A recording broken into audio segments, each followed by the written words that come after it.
Can I have one of these mints? Those are marbles.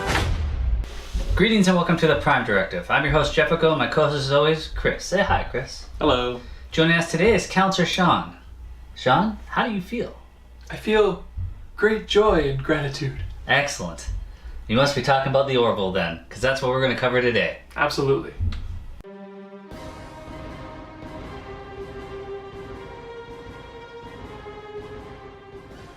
So Chris, what did you think of the Orville? Overall, I think I was pretty impressed with what we saw. I think, for me at least, the trailers detracted from it a bit, because I think a lot of the better jokes we ended up seeing in the trailer. So I didn't come away thinking it was quite as funny as it probably was. Yeah, I felt the same thing. A lot of the jokes, already heard it, which was my fear with A Million Ways to Die in the West, the other comparison for Seth MacFarlane. All those jokes were in that trailer. Mm-hmm. But there's still a few of them that still made me laugh, even though Yep. I saw them. The banana ray was great. Yeah, I appreciated that scene. That was some good rapid fire sort of deadpan delivery. Good play between him and the ex-wife character. It's an anti-banana ray. It's really interesting. We need no longer fear the banana. Does it work on all fruit? What about salads? So I thought the CGI in the show was actually pretty good, for a sci-fi / comedy show. The Alara Catan kind of super jump was a little bit weird, but what did you... Yeah, that was like straight out of Smallville for me. But yeah, no, a lot of CGI was really good. I thought more of the stuff on Earth wasn't that great, like that shuttle fly. That reminded me a lot of Enterprise. But like Earth itself looked really good, except for Statue of Liberty. No, and then the holodeck, the sets were amazing. Yeah. Yeah, no, I was pretty impressed with CGI. Yeah, I think, it did look reasonably well. The ship looked a little silly, rotating around the enemy ship for a while there. That was kind of dumb. The enemy ship was CGI, and they go back and forth with the model and CGI for the Orville. Yeah.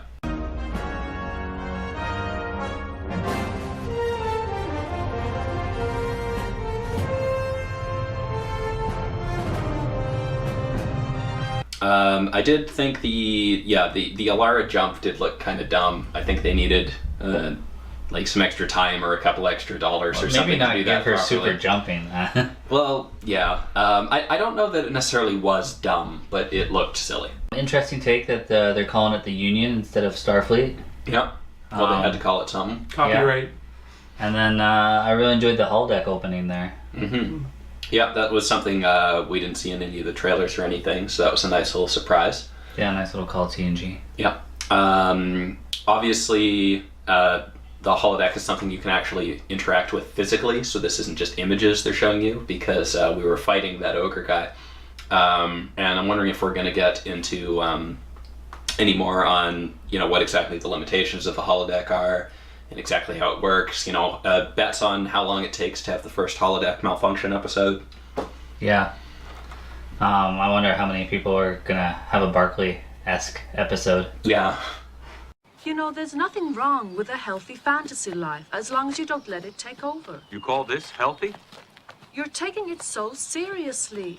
It's not without its element of humor. I am the goddess of empathy.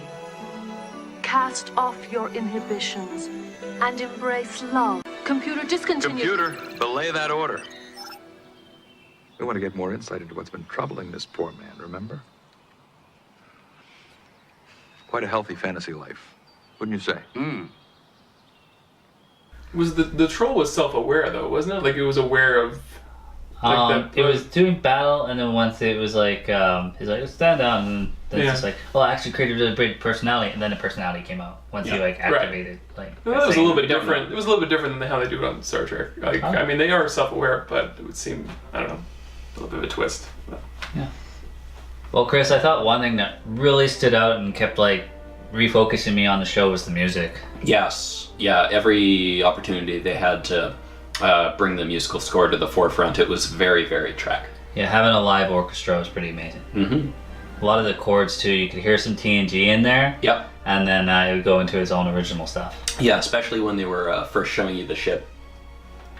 That shouldn't be a huge surprise though, considering that Seth MacFarlane's a huge sci-fi fan, and I think American Dad and Family Guy both use live orchestras, and that's actually pretty rare for cartoons, so it kind of Mm-hmm. would make sense that he use it here. So. Yeah, I mean, they got all their Star Trek guys working on this, so I mean, Yeah, there'd be absolutely. a ton of similarities. And like Seth MacFarlane's trekkiness, like shown through in a lot of places on this, especially I think in the very opening scene where he's talking to the Admiral about how it's always been his dream to, you know, captain a starship or whatever. That's not his character talking. That is something that Seth MacFarlane's saying. He's like, that's why I'm making this show.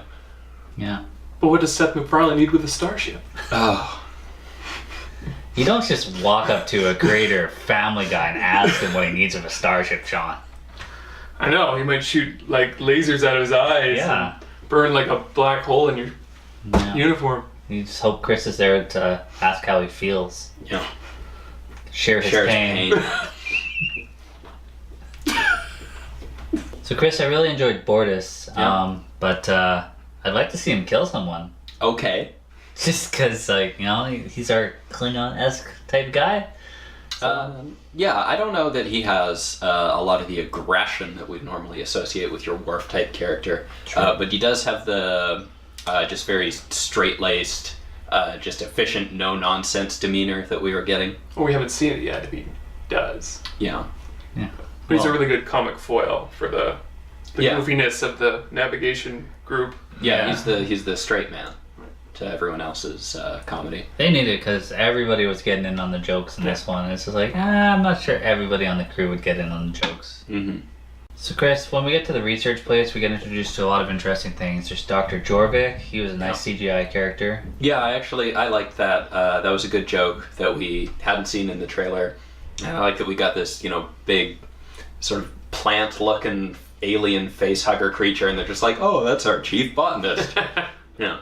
We get that pretty interesting death that you gave us a very long lecture on, Chris, with Yeah. Dr. Janice Lee. Doesn't make any sense. Sad to see her go so Yeah. soon. Yeah. I mean, I respectfully disagree. no, she would have died instantly, or from their perspective. I mean, she puts her head in there, and then she's not getting Oh, okay. any oxygen. From their perspective, she Yeah, dies. she instantly, dies sure. instantly. But she could have lived extremely long by her perspective. No, she could not have. She could have lived like a minute by her perspective. No! Because then she runs out of oxygen. No. Oh, God, I hate him. They wanted to hear her scream, so she Yeah. couldn't die That instantly. makes no sense. Well, you know, in space, Where was you she can't getting? hear Where her. was she getting air and fuel for her brain from? In the Where? thing. Not at all. In the Yeah, but where was it coming from? vortex. There was Where? air in there. Yeah. Okay. Great. So now she can live like 5 minutes. That's what I'm saying, but it would have seemed like an eternity. No, it would seem like 5 minutes to her, and it would seem like a nanosecond to everyone Are we else. sure? I'm 100% sure. Why? Because that. What do you mean? Why? What reasoning what- do you have against Well, that? Okay, so she can breathe in there, right? Yeah. So why is she suffocating? Because there's only like 5 minutes of air in there. How do we know the air doesn't just go through? Because the air outside is basically concrete because it's not moving. Oh, that's a solid point. I have changed my opinion. She probably could last more than 5 minutes. No, I guess it's like holding your breath. So you guys, you both We're like gonna- the we're gonna use deflector that? screens, though? I recall you both telling me you like the deflector screens. Loved them. It's different from shields. Much more kind of like Star Wars. I love when the red alert goes up though. That it's just like going around the bridge and it's kind of a constant like glowing. I really enjoyed that. Yeah. I actually really did like the Yeah, it was Riddler, good. too. It was Yeah. good. I like that. Yeah. I thought the gunfight like it was nice. But like nobody actually really used cover that much. They're just standing out in the open firing at each other. That's Why not do you very need smart. to use cover when the enemies are stormtroopers? Yeah. Yeah, well, I mean, yeah, they went to they Stormtrooper did Academy. nick the captain, and nobody was really too concerned about that. If your captain, if Picard ever got shot, shit would go down. Worf would just be like, "All right, I'm charging them. Get the captain out of here." But yeah, That's why I think Bortus is like gonna like let loose, like in one episode. Like he's gonna keep it all calm, and then something's gonna go wrong, and he's gonna he lose just his shit. he just seems so solid. I could just see him crushing a skull with his hands. It'd be interesting to The see. mountain style.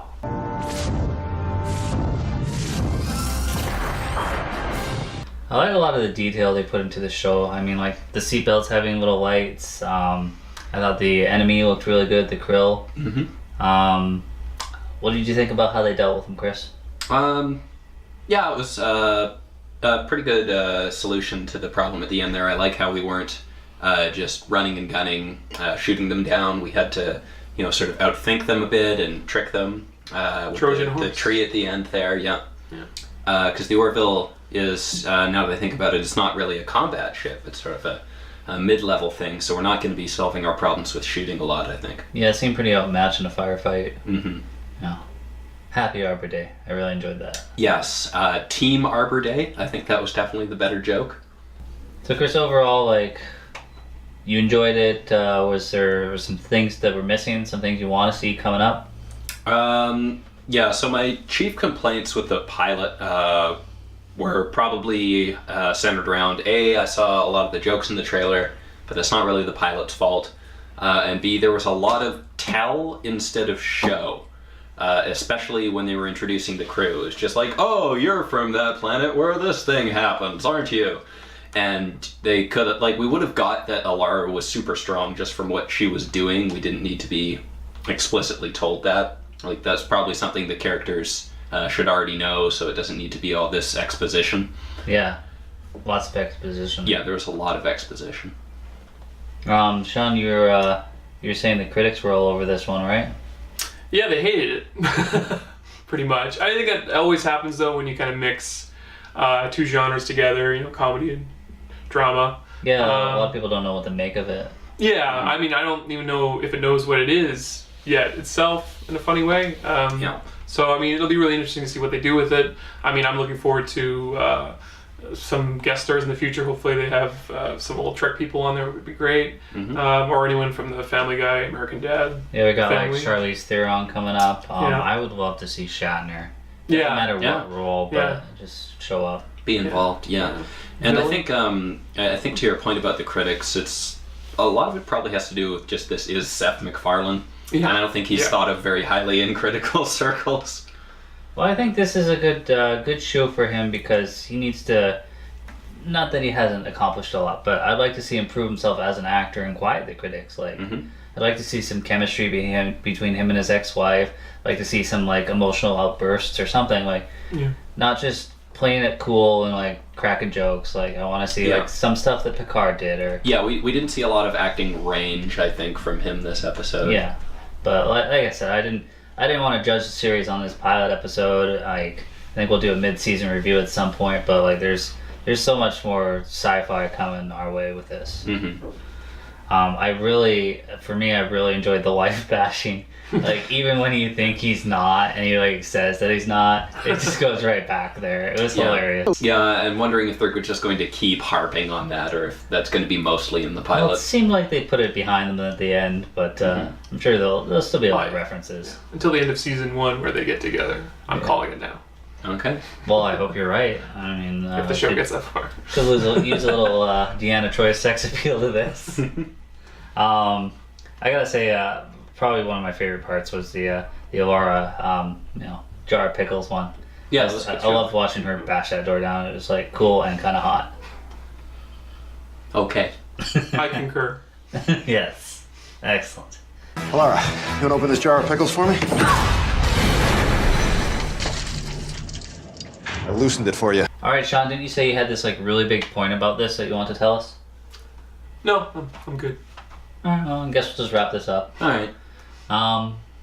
As always, thanks for watching, and stay tuned for our review for In the Darkness, Star Trek. Absolutely. And if you are on Team Arbor Day, you can like and subscribe this video. Even if you're not. No. Only Team Arbor Day. Never mind. Who's not on Team Arbor Day? Okay, we'll rendezvous back here at 1300 hours ship's time. Wait, that's 1 p.m. 1 p.m. Right, sorry, that always screws me.